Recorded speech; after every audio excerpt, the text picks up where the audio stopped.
మైబాదు మండలం తొర్రూరు కర్కాల గ్రామం. మాకు 2 ఎకరాల పొలం నాటుపెట్టినాము. పొలం ఎండిపోయి నీళ్లు లేక పెట్టుబడి కూడా వెళ్ళనట్టుంది. మేము తలకాయలు పట్టుకొని కూర్చున్నాం. నీళ్ళు వదలాలి మా ఏటికి. భయన్న బాబు. మాది కర్కాల గ్రామం, తొర్రూరు మండలం, మైబాద్ జిల్లా. మేము వ్యవసాయం మీద చాలా వరకు పెట్టుబడి పెట్టి పంటలు ఎండిపోతున్నాయి. మాకు దాన్ని భయన్న వాగు, ఏటి వాగు ద్వారా మేము నీళ్ళని ఆసరాగా చేసుకొని 8 ఎకరాల పంట పొలం సాగు చేయడం జరిగింది. మాకు ఈ నీళ్ళు లేని పరిస్థితుల్లో మేము ఏం కావాలనే ఉద్దేశంతో ఈ బాధపడుతున్నాం.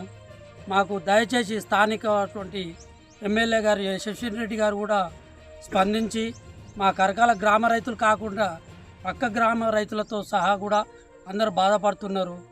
కావున మా యందు దయ ఉంచి ప్రభుత్వం మేల్కొని మాకు నీళ్ళు ఇప్పించే మార్గం ఏర్పాటు చేయాలని మేము అందరినీ కూడా కోరుకుంటున్నాం. మాతో రైతులు కూడా చెప్పుకోలేక ఎవరు చెప్తే ఎవరు మేల్కొంటారనే ఉద్దేశంలో కూడా తెలియనటువంటి పరిస్థితుల్లో కూడా ఉన్నారు. కాబట్టి మాకు ఏదో రకంగా మాకు ఈ విధంగా తోచింది కాబట్టి మేము ప్రభుత్వానికి తెలియజేస్తున్నాం. మా యందు దయ ఉంచి నాతో పాటు 1000 మంది రైతులు కూడా ఉన్నారు.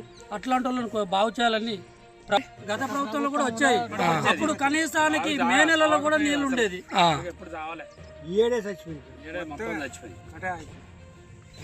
సార్ ఇంతవరకు కావాలి మంచిగా పంటలు అన్నీ ఇప్పుడు ఇదే ఈ ఏరియాలో ఇప్పుడు ఈ మనం నిలబడ్డ పరిధిలో 60-70 ఎకరాలు అంటే సూచన ఎండిపోతుంది మొత్తం ఏం లేకుండా.